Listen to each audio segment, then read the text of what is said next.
Hey guys, how's it going? In a little bit different setting. Throwback setup. Yeah, but only 4 more weeks in the season. It's flying by. Feels like Yeah. we wait all year for it, and then it's gone in the blink of an eye. I know, I'm sad. Kind of. Feeling good about the year, but sad that it's almost Yeah. over. Exactly. But if we take a look at last week's games, it was the rematches. And 3 of the teams got their revenge, so that's pretty fun. It is fun.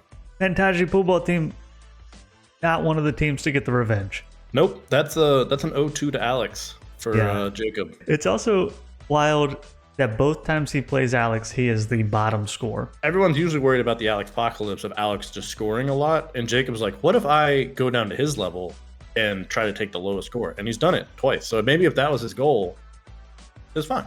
Yeah, he got confused. He was like, I got to beat Alex at doing his thing. We're like, no, you got to beat Alex with points. He's like, at doing his thing. All right, got it. Exactly. And he comes out with the 0-2 and he's like, I don't understand. I did the thing. I beat Alex at his thing. But not looking good for Jacob. Back-to-back weeks with the bottom score. Yeah, it's been a rough season for him for what our standards are. So it sucks. We'll blame Korea, and hopefully he can get it back together next year. And then we had the Grillers with their first game as the Grillers facing the Unknowns, and the Grillers came out swinging over 106, lost to Garrett. Garrett's like, psych, got you good. Yep. Yeah, I mean, name change, same result, still losing. But hey, over 100, that's awesome. And over the CJ median. Stroud, and over the median, yeah. I mean, CJ Stroud can't score 60 every week, so Yeah. gonna have to find some points elsewhere. Good that he's over 100. Garrett likes to sneak in those psych gotcha games every now and then this Yeah. season with I scored over 100 versus Garrett, I'm good. And he's like, no, not this time. Yep. He did that against me, Colt. I know how you feel. 111, 106, they're both over the median. So that's the first time this whole season that both of those teams were over the median in 1 week. So times are changing. Yeah, exactly. Then we had Waddle-It Take versus Abilene Woodpeckers, and Chase got his revenge in a big way. That was week 2 was the week that Miller scored 149, and Chase was like, all right, I'm marking that on my calendar and I'm going to get you back. He did. That was a great performance by Chase's team. Josh Allen did not live up to expectations from Mir, especially in this matchup, the way he did in the beginning of the season. So that's They tough for flipped. him. Yeah, Was they it- literally flipped. Yeah, Dak- that's crazy. Dak had the massive week. So Mhm. it was them two versus each other's whose quarterback's going to blow up, and Exactly. Chase made sure it was his that week. And then we had Mahomes Improvement versus Hungry Hush Puppies. That was another one. Chris getting his revenge there on a low-scoring game, 98-90. Not what we're expecting. Yeah, I mean that's not the normal scores for their matchups. It is kind of the normal scores for Aaron this year, down in the 90s to low 100s. But Yeah. unusual for Chris to be down there. But I mean, Chris gets the dub, but he doesn't get the median. So Yeah, we thought that Aaron may have been turning it around last week after 102 beats the median, gets the win, and then back down to 90 he goes. Almost beating Chris, surprisingly, but Chris gets the win, doesn't get the median.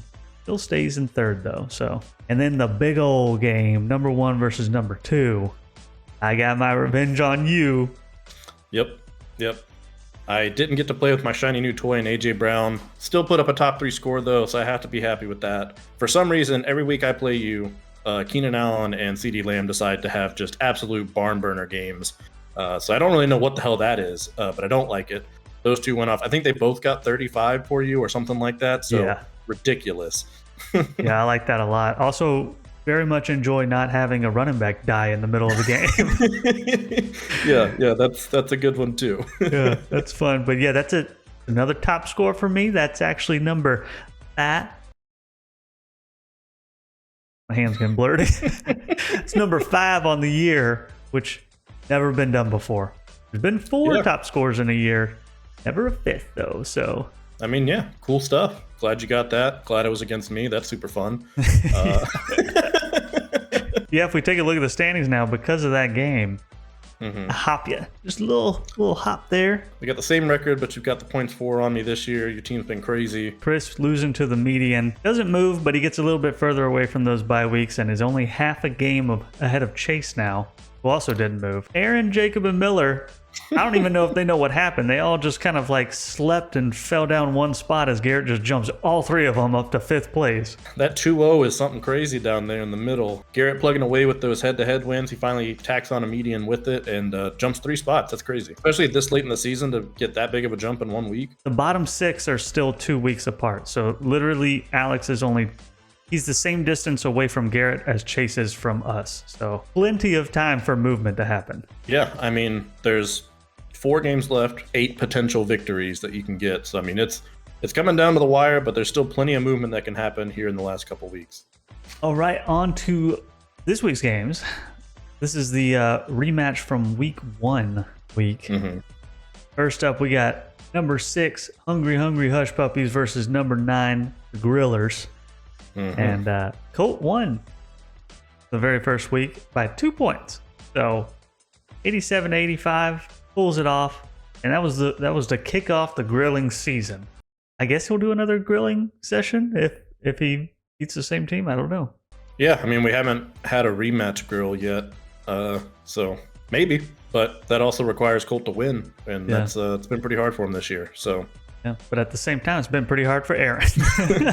That's fair. Yeah, you're not wrong. Points for are surprisingly pretty close this year. On paper, I think Aaron's team should take this, but it hasn't really been living up to its name. I mean, this could be a big shifter in the standings. We saw that everybody's basically a half game apart. So absolutely, if Colt gets the 2-0 here, he could make a similar jump that Garrett did last week. So definitely something to watch out for. Then next up, we got numero uno.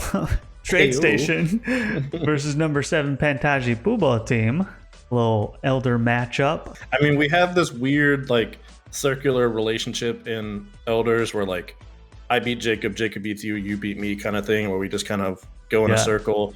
But based off of this year, I mean, I know he beat you week 1, but week 1 is a bit of a weird week for the whole league. I don't see his team doing much this week. Yeah, I'm hoping I can pull it off. I've got a 47-point buffer and the average points for this year. So hopefully that doesn't shift the wrong way, but I don't feel safe right now. We got number 3 Mahomes Improvement versus number 8 Abilene Woodpeckers. And Miller just can't climb his way back up the standings. Chris holding on to number 3 for the longest time.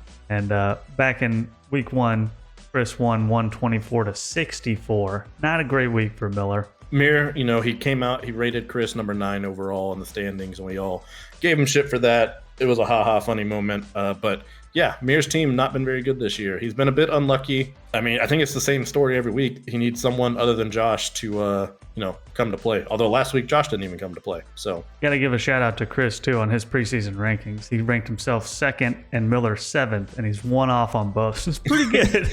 Yeah, that's fair. That's fair. Yeah, I guess Mir is really not living up to his rankings with the 9 on Chris and the 1 on himself. Yeah, almost opposites there.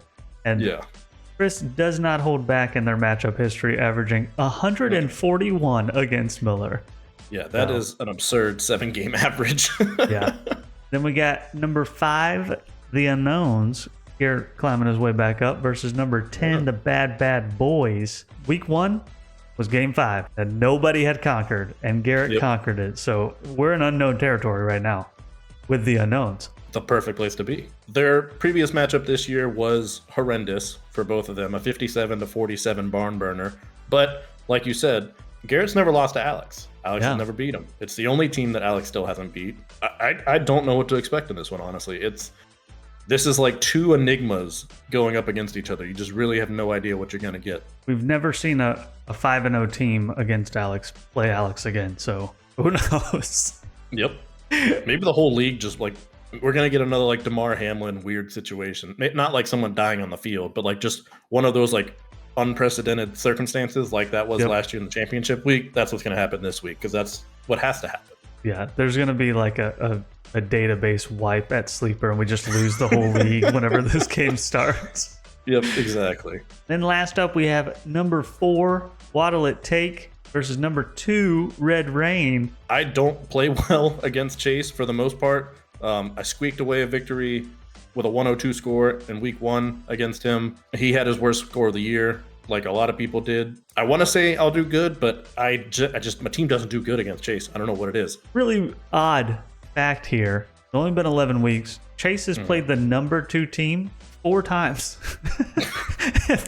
for some reason, he keeps on timing it up with teams where they are number 2 and he is now playing them. It's not a fun time. I would prefer not. If I was Chase, I wouldn't want to keep playing the number 2 team for almost half my games this year. No, I mean, obviously people have moved if he's able to do that, but still, if we're just taking the average of what they were ranked whenever you played them, Chase has got to be averaging super high ranks that he's playing. I don't play well against Chase for whatever reason. He kicks my ass, averaging 93 points in the matchup. So I'm hoping that's not going to happen. He's going to be trying to get that revenge. But yeah, I mean, several games this week that can shake up the standings. Y'all's being one. I mean, he can't catch you, but potentially could jump Chris if Chris ends up falling to the Abilene Woodpeckers, who also can shoot up or down the standings. Everybody's so close. There is no telling where everybody's going to be in 4 weeks. I think all we can say is strap in. It's going to be a wild ride. There's no normalcy in the standings this year. Everybody has moved like all the way down and all the way up, except for you. You've only really moved a couple spots. Everyone else has been, I feel like, in the bottom half and in the top half a few times. Definitely fun, but it makes it very hard to understand what's going to happen. So I think that honestly that favors a team maybe called the Unknowns, that we're constantly in an unknown state. We just don't know what's going to happen next. Maybe that's the key to Garrett's success. Yeah. And he's one of the teams that has not been in the playoffs, so I genuinely do not want to play him in the playoffs. He is one of the last teams I want to play. Yeah, I honestly think that's a fair sentiment, because for whatever reason, you play Garrett, you get in those sub 100 games, he just drags you down there. In head-to-head matchups, he is currently tied with the most head-to-head wins in the league, while simultaneously being the 9th best scorer, first best head-to-head record. So we'll see what happens. Gonna be a bumpy ride. Yeah, and that's just the way we like it. So yep, that's the way the cookie crumbles. Something like that.